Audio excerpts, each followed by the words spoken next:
भवानी शंकरो वंदे श्रद्धा विश्वास रूपिणौ याभ्याम विना न पश्यन्ति सिद्धः स्वन्तः स्थमीश्वरम। हर हर महादेव। हार्दिक स्वागत करता हूं आप सभी भगवत प्रेमी दर्शकों का आपके अपने ही YouTube चैनल जगत पिता शिव में। भगवान श्री अरुणाचलेश्वर महादेव जी की कृपा से आप सभी स्वस्थ सकुशल और प्रसन्न होंगे, ऐसा मुझे विश्वास है। आज का प्रस्तुत वीडियो स्कंद महापुराण की एक रोचक शिव कथा पर आधारित है। स्कंद पुराण के माहेश्वर खंड में अरुणाचल महात्म्य में आपको यह कथा देखने को मिलेगी। एक बार नंदी जी ऋषि मार्कंडेय को विभिन्न शिव कथाएं सुना रहे थे, तो उसी क्रम में मार्कंडेय जी ने पांड्य देश के राजा वज्रांगद की कथा सुनने की जिज्ञासा की। पांड्य देश के राजा वज्रांगद, जो कि महान शिव भक्त थे, उनकी कथा को वो सुनना चाहते थे।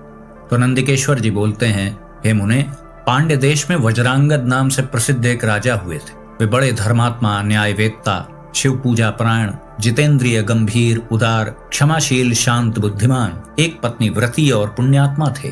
राजा वज्रांगद शीलवानों में सबसे श्रेष्ठ थे और शत्रुओं को जीतकर समूची पृथ्वी का शासन करते थे। एक दिन घोड़े पर सवार होकर वे शिकार खेलने के लिए निकले और अरुणाचल के दुर्गम वन में गए। उन्होंने वहां किसी कस्तूरी मृग को देखा। उसके शरीर से सब ओर बहुत सुगंध फैल रही थी। उसे देखते ही राजा ने कौतूहलवश उसके पीछे घोड़ा दौड़ाया। वह कस्तूरी मृग वायु और मन के वेग के समान भागा चला जा रहा था। बाद में वह मृग अरुणाचल पर्वत के चारों ओर चक्कर लगाने लगा।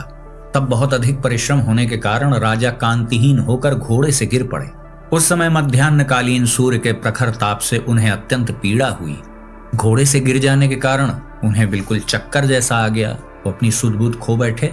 इसके बाद उन्होंने मन ही मन सोचा कि मेरी शक्ति और धैर्य का यह कारण ह्रास कहां से हो गया, मतलब अचानक से मेरी शक्ति क्षीण कैसे हो गई। वह मृग मुझे ऐसा छोड़कर कहां चला गया। राजा जब इस प्रकार की चिंता से व्याकुल और अज्ञान से दुखी हो रहे थे, उसी समय आकाश अचानक विद्युत पुंज से व्याप्त सा दिखाई दिया। मतलब आकाश में बहुत दिव्य प्रकाश चमका। उनके देखते देखते ही घोड़े और मृग ने पशु का शरीर त्याग कर क्षण भर में आकाशचारी विद्याधर का रूप धारण कर लिया। उनके मस्तक पर किरीट, कानों में कुंडल, कंठ में हार और बाहों में भुजबंद शोभा पा रहे थे। दोनों रेशमी वस्त्र और दिव्य पुष्पों की मालाएं धारण करके शोभायमान हो रहे थे। यह सब देखकर राजा का चित्त आश्चर्यचकित हो रहा था। तब ऐसी अवस्था में वे दोनों, जो मृग और अश्व थे, उन्होंने ही विद्याधर का रूप ले लिया था। विद्याधर कौन होते हैं? ये लगभग एक दिव्य योनि ही आप समझ लें, देवता जैसे ही होते हैं, मनुष्य नहीं होते हैं। एक दिव्य शरीर होता है इनका, जैसे यक्ष गंधर्व आदि होते हैं। तब वे दोनों विद्याधर बोले, हे राजन, विषाद करने की आवश्यकता नहीं है। आपको मालूम होना चाहिए, हम दोनों भगवान अरुणाचलेश्वर महादेव जी के प्रभाव से इस उत्तम दशा को प्राप्त हुए हैं।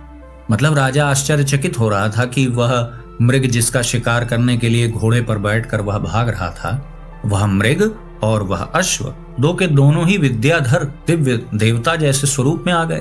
तो उनकी इस बात से राजा को कुछ आश्वासन सा मिला। तब वे हाथ जोड़कर दोनों से विनय पूर्वक बोले, आप दोनों कौन हैं? मेरा यह पराभव किस कारण से हुआ? मतलब मैं जो अचानक शक्तिहीन सा अनुभव कर रहा हूँ, ऐसा क्यों हुआ? आप दोनों कल्याणकारी पुरुष हैं, अतः मेरे प्रश्नों का उत्तर दें, क्योंकि संकट में पड़े हुए पुरुषों की रक्षा करना ही महापुरुषों का महान गुण है। राजा के ऐसा कहने पर वह कलाधर और कांतिशाली नाम के जो दो विद्याधर थे, उसमें से कलाधर ने कहा, हे राजन, हम दोनों पहले विद्याधरों के राजा थे। मतलब वो ऐसा बता रहे हैं कि मृग और अश्व बनने के पूर्व हम तो विद्याधरों के राजा थे। हम दोनों में बसंत ऋतु और कामदेव की भांति परस्पर बड़ी मित्रता थी। एक दिन मेरुगिरी के पार्श्व भाग में ऋषि दुर्वासा के तपोवन में, जहां मन से भी पहुंचना बहुत कठिन है, हम दोनों जा पहुंचे। वहां मुनि की परम पवित्र पुष्प वाटिका थी, जो 1 कोस तक फैली हुई थी। वह वाटिका शिवाराधन के काम में आती थी। मतलब वहां के पुष्प आदि भगवान शिव जी की सेवा में समर्पित किए जाते थे। तो हम दोनों ने देखा कि वहां पुष्प खिले हुए हैं और बड़ी मनोहर वह पुष्प वाटिका है। तो हम वहां विचरण करने लगे, हास परिहास करने लगे, अध खिले पुष्पों को तोड़ने लगे। मेरे इस अपराध के कारण बिल्व वृक्ष के नीचे व्याघ्र चर्म के आसन पर बैठे हुए तपो राशि ऋषि दुर्वासा आग की भांति जल उठे और अपनी दृष्टि से मानो हमें जला डालेंगे, इस प्रकार देखते हुए हमारे समीप आ गए और आकर हमें फटकारते हुए बोले, हे पापियों, तुम लोगों ने सज्जनोचित सदाचार का उल्लंघन किया है। और अत्यंत अहंकार में भरकर मेरे इस पवित्र तपोवन में विचरण कर रहे हो। मेरा यह उद्यान सभी प्राणियों का पोषण करने वाला है। इसे अपने चरणों के प्रहार से दूषित करने वाला यह पापी संसार में घोड़ा हो जाएगा तथा दूसरे की सवारी ढोने के कारण कष्ट उठाता रहेगा। तथा दूसरा जो यह अत्यंत उग्र स्वभाव वाला है, यह फूलों की सुगंध के प्रति लोभ रख कर आया है, इसलिए यह कस्तूरी मृग होकर पर्वत की कंदराओं में भटकेगा। तो इस प्रकार कलाधर बताता है कि श्राप के वशीभूत होकर वही श्राप जो परम क्रोधी ऋषि दुर्वासा जी ने उन दोनों को दिया था, उसी के परिणाम स्वरूप यह मृग और अश्व की योनि में आए। ऋषि दुर्वासा भी अपने क्रोध के लिए ही प्रसिद्ध हैं और भगवान महादेव जी के ही वह अंशावतार भी हैं। यद्यपि यह भी सत्य है कि ऋषि दुर्वासा के हर क्रोध में मंगल ही छुपा होता है। तो इस प्रकार भयानक रोष से वज्र के समान दुर्वासा मुनि का शाप प्राप्त होने पर उसी क्षण हम दोनों का गर्व गल गया और हम मुनि की शरण में गए। उनके चरणारविंदों को अपने हाथों से पकड़कर हमने प्रार्थना की, भगवान आपका यह शाप अमोघ है, अतः यह बताने की कृपा करें कि इसका अंत कब होगा। तब हम दोनों को अत्यंत दीन एवं दुखी देखकर मुनि के हृदय में दया का संचार हो आया। वे करुणा की वर्षा से शीतल स्वभाव होकर बोले, तुम दोनों अब कभी खोटी बुद्धि का आश्रय लेकर ऐसे बर्ताव न करना। अरुणाचल पर्वत की परिक्रमा करने से तुम्हारे इस शाप का निवारण होगा। अरुणाचल साक्षात भगवान शिव के स्वरूप है। प्राचीन काल में इंद्र, उपेंद्र और यम आदि दिक्पालों ने सैकड़ों वर्षों तक इनकी उपासना की थी। भगवान शिव ने कहा है, यह अरुणाचल पर्वत मेरा स्थावर विग्रह है। अर्थात प्रभु कहते हैं कि स्थावर यानी स्थावर योनि के स्वरूप में यह मेरा विग्रह ही साक्षात आप समझें। जो इसकी परिक्रमा करता है वह समस्त ऐश्वर्यों का भागी होता है। जो पुरुष इस पर्वत को अपने दाहिने रखकर इसके चारों ओर चक्कर लगाता है, वह चक्रवर्ती राजा होकर अंत में सर्वोत्कृष्ट सनातन पद को प्राप्त कर लेता है। सब देवताओं ने अरुणाचल की परिक्रमा करके अपना अपना अभीष्ट मनोरथ प्राप्त किया है। अतः तुम दोनों भी जब अरुणाचल की प्रदक्षिणा कर लोगे तब उससे तुम्हारे श्राप का अंत हो जाएगा। पशु योनि में रहने पर भी पांडे नरेश वज्रांगत के संबंध से तुम दोनों के द्वारा अरुणाचल की परिक्रमा संपन्न होगी और वह सफल भी हो जाएगी। मतलब ऋषि दुर्वासा कहते हैं कि पशु योनि में जब तुम दोनों जाओगे तो पांड्य देश के राजा वज्रांगत जी के सहयोग से तुम्हारी अरुणाचल की परिक्रमा संपूर्ण होगी और सफल होगी। तो वह कलाधर नाम का विद्याधर राजा से आगे कहता है अपना वृत्तांत बताते हुए, हे राजन, इसके बाद मेरा मित्र कांतिशाली कंबोज देश में घोड़ा हुआ और आपकी सवारी में आया। मैं भी कस्तूरी मृग होकर अपने ही शरीर से उत्पन्न सुगंध के मद से उन्मत्त होकर इस अरुणाचल पर विचरने लगा।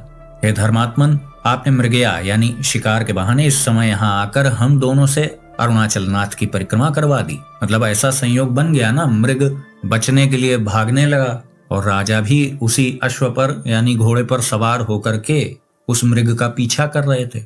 आगे कलाधर नाम का भाव विद्याधर कहता है, आपने सवारी पर चढ़कर यह परिक्रमा की है, इस दोष से आपकी ऐसी शोचनीय दशा हो गई है।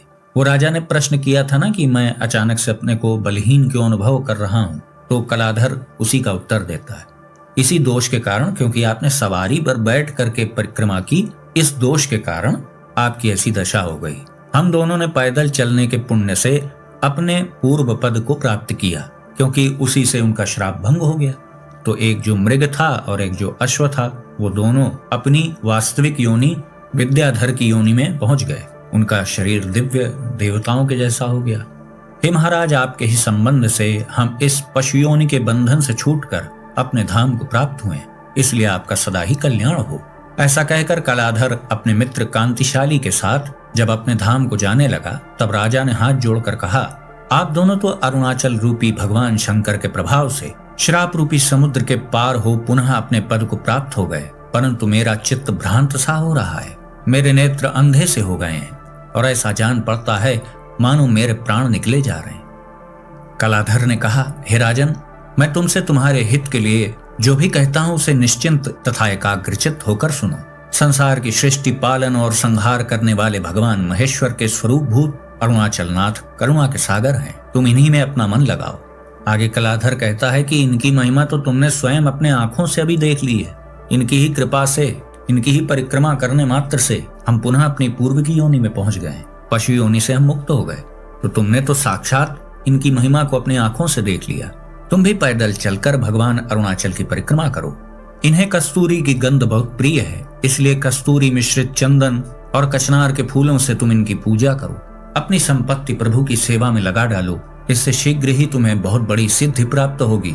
मनु, मानधाता, नाभाग तथा भगीरथ से भी उत्कृष्ट पद तुम्हें प्राप्त हो जाएगा। तत्काल अपने धाम को प्राप्त करने वाले उन दोनों विद्याधरों का यह वचन सुनकर राजा वज्रांगद ने संदेह रहित चित्त से भगवान अरुणाचल नाथ के प्रति भक्ति बढ़ाई और उसी समय से विशेष संयम नियम का पालन आरंभ कर दिया। राजा वज्रांगद ने नगर को लौटने की इच्छा त्याग कर उन्हीं भगवान अरुणाचल नाथ के चरणों के समीप रहना पसंद किया। इसके बाद रथ, हाथी, घोड़े और पैदल से भरी हुई उनकी विशाल चतुरंगणी सेना घोड़े के मार्ग का अनुसरण करती हुई वहां पहुंची। पुरोहित, मंत्री, सामंत, सेनापति, सभी सुहृद सभी ने महाराज वज्रांगद का दर्शन किया। तब वहां आई हुई उस सेना को राजा ने आदर पूर्वक अरुणाचल क्षेत्र के बाहर ही ठहराया और भक्तियुक्त होकर अपने संपूर्ण कोश तथा समृद्धशाली देशों को भगवान अरुणाचल नाथ की पूजा के लिए संकल्प कर दिया, मतलब उनकी सेवा में समर्पित कर दिया। उन्होंने गौतम जी के आश्रम के निकट अपने लिए एक तपोवन बनाया और पुरोहित के कथनानुसार मंत्री सहित वे भगवान शिव जी की पूजा में तत्पर हो गए।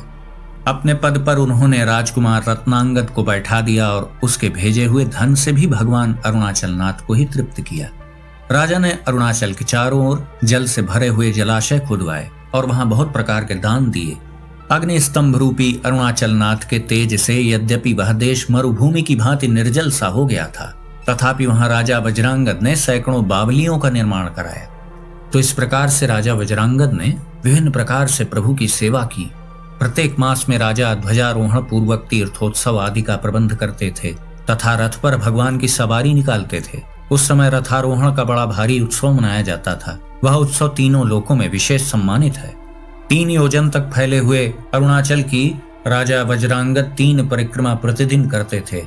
3 वर्षों की निरंतर सेवा से प्रसन्न होकर भगवान अरुणाचल नाथ ने राजा को प्रत्यक्ष दर्शन दिया। वह हिमालय के समान श्वेत वृषभ की पीठ पर बैठकर आए थे। उनके साथ माता पार्वती जी भी थी। वशिष्ठ आदि ब्रह्मर्षि, नारद आदि महर्षि, विभिन्न प्रकार के शिवगण आदि भी थे। प्रभु की जय जयकार और स्तुति हो रही थी। कमल के समान विकसित एवं विशाल नेत्रों के कटाक्षपात मानो करुणा सिंधु की उठती हुई तरंग थे। इस प्रकार देवाधिदेव महादेव को उपस्थित देखकर महाराज वज्रांगद को बड़ा हर्ष हुआ। उन्होंने भगवान को साष्टांग प्रणाम किया और मस्तक पर अंजलि बांधकर कहा, हे देवेश, मैंने जो मोहवश आपके समीप सवारी पर बैठकर विचरण किया है, मेरे उस अपराध को आप क्षमा करें। इस प्रकार अत्यंत दीन भाव से बोलने वाले राजा से करुणा निधान जगदीश्वर भगवान अरुणाचलेश्वर ने कहा, हे वत्स, भय न करो, तुम्हारा कल्याण होगा। पूर्व काल में तुम इंद्र थे और अहंकारवश तुमने कैलाश शिखर पर बैठे हुए मेरा अपमान किया। तब मैंने उसी समय तुम्हें स्तंभित करके जड़वत बना दिया। तुम्हारा सारा अभिमान और पाप भार क्षण भर में गल गया और तुम लज्जित होकर मेरे समीप बैठ गए। उस समय मैंने तुम्हें समस्त ऐश्वर्यों के कारणभूत शिव ज्ञान का उपदेश किया और यह आज्ञा दी कि तुम पृथ्वी पर जन्म ले राजा वज्रांगद होकर मेरी कृपा प्राप्त करोगे। इस समय तुम्हारी की हुई दिन रात की सेवाओं से मैं तुम पर बहुत प्रसन्न हूँ। अतः तुम्हें यह ज्ञान देता हूँ। आकाश, वायु, अग्नि, जल, पृथ्वी, सूर्य, चंद्रमा और पुरुष, इन मेरी 8 मूर्तियों से व्याप्त होकर संपूर्ण चराचर जगत प्रकाशित होता है। मैं इन सब तत्वों से परे शिव हूँ। मुझसे भिन्न दूसरी कोई वस्तु नहीं है। मेरे स्वरूप भूत चिदानंद समुद्र से उठी हुई कुछ लहरें ब्रह्मा, विष्णु, रुद्र और इंद्र आदि संपूर्ण देवताओं को आनंद से परिपूर्ण करती। मैं समस्त संसार का स्वामी हूँ। यह देवी गौरी मेरी महाशक्ति माया है। इन्हीं के द्वारा संपूर्ण विश्व सदा आच्छादित होता है और विस्तार को प्राप्त होता है। इन महाशक्ति के द्वारा सदा सृष्टि, रक्षा और संहार रूप लीला विलासों से अत्यंत विचित्र रूप में प्रस्तुत किए हुए इस जगत को मैं स्वेच्छा से देखता रहता हूँ। तुम अपने आप को मेरी महिमा से उसी प्रकार अभिन्न देखो जैसे समुद्र की तरंग उससे भिन्न नहीं होती। ऐसी दृष्टि हो जाने पर यह सारी पृथ्वी तुम्हें मेरे ही रूप से सुशोभित दिखाई देगी और उस पर मेरी कृपा से प्रभुत्व प्राप्त करके तुम उत्तम भोगों का सुख से उपभोग करोगे। इसके बाद तुम्हें पुनः इंद्र रूप से दिव्य सुखदायी भोग दीर्घ काल के लिए प्राप्त होंगे। तदनंतर तुम मुझसे एक रूपता एवं विशुद्ध चिन्मयता प्राप्त कर लोगे। ऐसा कहकर भगवान शिवजी अंतर्ध्यान हो गए और पुण्यात्मा राजा वज्रांगद ने भगवान अरुणाचल नाथ की आराधना करते हुए ही समस्त भोगों को प्राप्त किया।